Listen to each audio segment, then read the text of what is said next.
दोस्तों अगर आप सीएस कोर्स कर रहे हैं तो आपको ये बात तो पता ही होगी कि रिजल्ट अराउंड 10% के आसपास आता है, यानी कि तकरीबन 90% बच्चे सीएस एग्जाम पास नहीं करते अपने पहले अटेम्प्ट में। और इसका रीजन पढ़ाई नहीं है। जी हाँ, मैं सच बोल रहा हूं, पढ़ाई इसका रीजन नहीं है। क्योंकि मुझे लगता है अगर कोई बंदा सीएस कर रहा है तो वो अपनी पूरी एफर्ट्स देता है, पूरी शिद्दत से मेहनत करता है, और पढ़ाई रीजन नहीं है। There are some other factors जो लोगों को नहीं पता होते, और खास करके ये बातें वो रियलाइज करते हैं एग्जाम होने के बाद, और वो गलतियां करते हैं एग्जाम होने के पहले।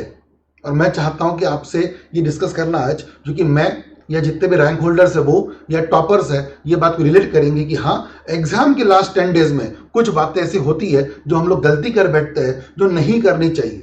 पढ़ाई के अलावा की बातें कर रहा हूं मैं, है ना। और आपको ये बातों को आज पूरी ध्यान से सुनना है। पूरा वीडियो एंड तक देखिएगा, अपने दोस्तों के साथ शेयर करिएगा, और अगर अच्छा लगा तो वीडियो को लाइक करिए, नीचे में कमेंट करिए कि आपको और ऐसे कौन से वीडियोस चाहिए। और मैं सीएस तुषार पहाड़े आपका स्वागत करता हूं इस कंटेंट में, जहां पे आज हम बात करेंगे कि लास्ट 10 डेज में वो कौन से 7 हैक्स है जो कि मैं जानता हूं रैंक होल्डर्स जानते हैं, टॉपर्स जानते हैं, बट अराउंड 90% बच्चों को नहीं पता होता, और फिर वो जानने के बाद उसमें से अच्छा आउटपुट निकाल सकते हैं। तो आइए शुरू करते हैं हमारा आज का टॉपिक। और आज हम बात करेंगे 7 हैक्स के बारे में।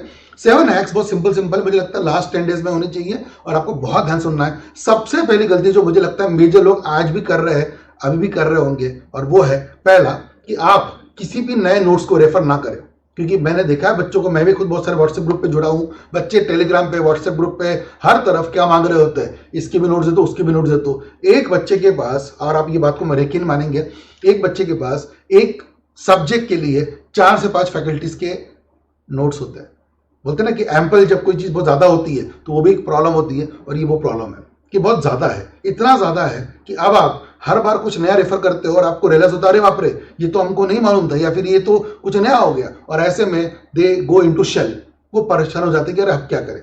मेरा मानना है जिस फैकल्टी को, अगर आप मेरी बात करें तो मुझे, किसी को भी, अगर आपने 4-5 महीने फॉलो किया है, पूरा ट्रस्ट करिए उस बंदे पे, और उस कंटेंट को रेफर करिए, और बैरक को जरूर पढ़िएगा। बस इतना ही बोलूंगा। मॉड्यूल वगैरह नया अगर आपने नहीं पढ़ा तो मत पढ़ो, नया नोट्स रेफर ना करो। ये मेरा पहला आपसे रिक्वेस्ट रहेगा। अगर आप ये कर लेते हो, जितने भी लोगों ने किया नहीं है वो लोग हमेशा सक्सेस हासिल की है। दूसरा, उसी के साथ कनेक्टेड है कि अब नए रिवीजन, मैराथन, यार अब समय नहीं है।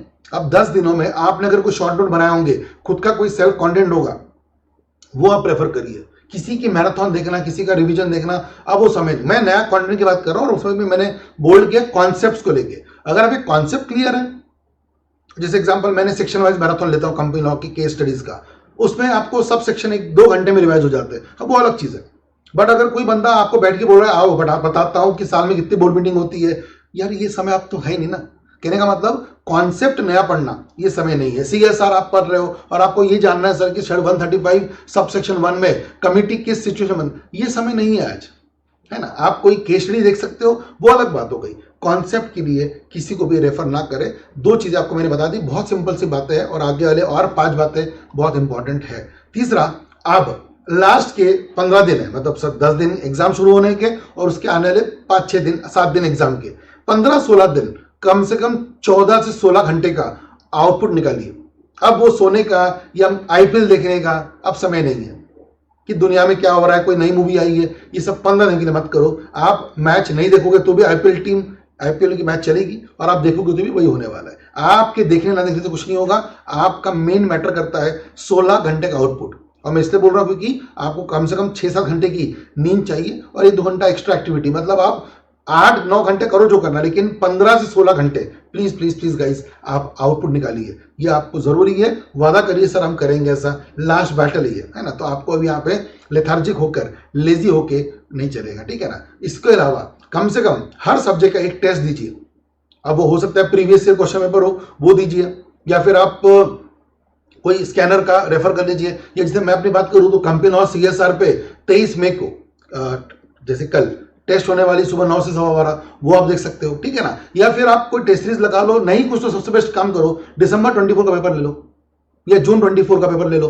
पेपर एक पूरा शिद्दत से, देखना नहीं ओके हाँ, नहीं ये नहीं करना है, एक टाइम लगा के, और वो भी मैं रिपीट करूंगा, सुबह 9 से 12:15 में ही करना। क्यों? क्योंकि आपका रियल एग्जाम उसी टाइम पे होने वाला है। तो आपको वो हैबिट होनी चाहिए, सुबह जल्दी उठना, 8 बजे रेडी हो जाना, पेपर जाने की, सेंटर जाने के हिसाब से तैयारी करना, ऐसा। अगर आप सुबह आराम से 10-11 बजे उठ रहे हो, बहुत बड़ी गलती कर रहे हो।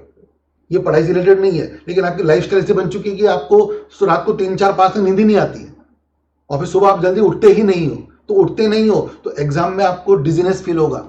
ये बहुत मैटर करता है गाइस, ये आपको कोई नहीं बताएगा, ये लिखा भी कहीं नहीं होता है, पर ये मैटर करता है क्योंकि आपकी लाइफस्टाइल, आपकी बॉडी का क्लॉक अलार्म लग चुका है ऐसे ही।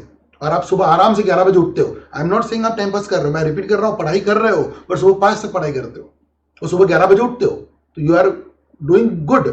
5 to 11 सिर्फ 6 घंटा सो रहे हो, मैं सब मानता हूं, बट आप उस समय सो रहे हो, अब वो जो समय आपको उठकर पेपर देने जाना था। तो अब ये बॉडी को आपको अभी से अलार्म लगा के चेंज करना, ये बहुत बड़ी बात है। और इस वीडियो, इस बात पे लाइक होना बनता है। ये कमेंट करके बताइए कि क्या आप इस बात से रिलेट कर रहे हो कि नहीं कर रहे हो। तो मेक श्योर करो कि जल्दी जल्दी रात को 11-12 तक सो जाओ और सुबह 5 बजे उठो। वही बात हो गई, फिर वही 6 घंटे की नींद हो रही है, लेकिन सुबह 6 बजे उठोगे, 5 बजे उठोगे तो फ्रेश रहोगे और फिर आपकी बॉडी क्लॉक वैसे बन जाएगी। ये बहुत जरूरी है। सबसे इंपॉर्टेंट, बिलीव इन योरसेल्फ, है ना। मैं आपको एक टेस्ट देता हूँ छोटा सा, जल्दी से आप आंख बंद करिए, जल्दी से। आई होप आपने वीडियो पॉज किया होगा और आंख बंद कर रहे होंगे, और जरूर करना मैं जो बोल रहा हूँ। आंख बंद करो और मैं आपको कह रहा हूँ कि आप अपने बेड से, बेड पे मान लो लेटे हो, अब मैं अज्यूम कर रहा हूँ कि आप अपने बेड से नहीं उठ रहे हो, आपको बेड से उठना नहीं है। अगर आप बेड से उठे होंगे तो आप फ्रिज के पास नहीं जाएंगे, नहीं जाएंगे। और अगर आप फ्रिज के पास गए हो तो आप फ्रिज से बॉटल नहीं निकालेंगे। तो मैंने भी आपके साथ आंखें बंद करी है, और जब जब मैंने आपको जो चीज करने के लिए नहीं बोला है वही हुआ है, वही हुआ है, हाँ या ना। और अगर ऐसा हुआ है तो अगर आप अपने माइंड को बोलोगे ना कि मैं सीएस नहीं बनूंगा, तो वही होगा, वही होगा। जब हमारा माइंड निगेटिव जल्दी चीज को ले लेता है। आप बोलो मैं सीएस बनूंगा, है ना, आप नहीं बनोगे, बोलो तो जल्दी कैच करेगा। आप समझो मेरी बात को, और ये आपको मैंने लाइव एग्जांपल समझा के दिखाया अभी। तो इसलिए बहुत जरूरी है कि आप सीएस बन रहे हो, इसका आप वादा करो। और नीचे कमेंट में सबका रिप्लाई चाहिए, I am going to be CS in this June 25 exams, है ना, सबका मुझे रिप्लाई चाहिए। इसके अलावा स्मार्ट वर्क पे फोकस करिए। अब हार्ड वर्क मतलब वो समय चला गया है। अब स्मार्ट वर्क मतलब जैसे एग्जांपल कंपनियों की बात करें, सेक्शन 42-62 बताइए आपको, 42 is private preference, 62(1)(c is related to preferential allotment. वे रिलेटेड करके पढ़िए। SS1 SS2 स्टैंडर्ड्स पढ़िए, कंपनी सेक्शन पढ़िए, केस स्टडीज पढ़िए, साथ साथ में स्मार्ट वर्क करिए। समय कम लगना चाहिए और प्रैक्टिस ज्यादा होनी चाहिए, इस पे फोकस करिए, ना कि एक एक करके पढ़ रहे, अभी भी टाइम नहीं है। तो शॉर्ट नोट या फिर प्रीवियस से कोई पेपर ले लो, ड्राफ्टिंग के क्वेश्चन फटाफट से करके करो। या फिर अगर बात करो CSR की, सिमिलरली आप हर चीज़ों को, रूल्स रेगुलेशंस को, ओपन बुक में अगर कोई क्वेश्चन तो कैसे आएगा, सब कुछ को रिलेट करते हुए पढ़ो।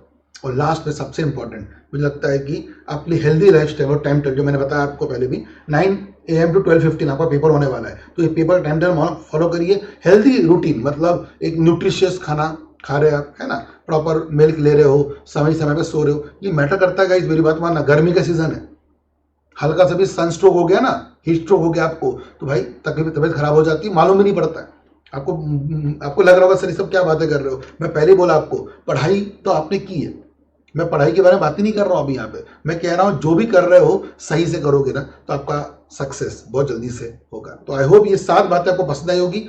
वीडियो को लाइक जरूर करिएगा एंड नीचे कमेंट करिए कि कैसा लगा आपको ये वीडियो, और क्या चाहिए मुझे बताइए। और फॉलो करिए इंस्पायर करने को मुझे हर तरफ, इंस्टाग्राम पे, या फिर इस चैनल को फॉलो करिए, सब्सक्राइब करिए, और साथ साथ में फॉलो ऑल्सो ऑन टेलीग्राम। सारे नोट्स, कंटेंट सब आपको वहीं मिलेंगे। मेरा पेपर होने वाला है कल कंपनी और CSR का 9 to 12:15, नीचे व्हाट्सएप ग्रुप होगी, वो ज्वाइन कर लीजिएगा। उसी में पेपर्स की क्वेश्चंस आएंगे, या फिर कोई भी चीज़ आप जिसको भी फॉलो कर रहे हो ना, नेक्स्ट 10 डेज के लिए एक ही बंदे को फॉलो करिए शिद्दत से। आई गेस आपका सक्सेस इस बार होगा, और आप इस बार जून 25 में अपने लेवल्स को पार करके एक प्रोफेशनल बन रहे हो, है ना। तो with this, best of luck to everyone, और अच्छे से पढ़ाई करिए, और मिलते हैं हम लोग वापस से नेक्स्ट वीडियो में। Till then bye bye, take care guys, see you.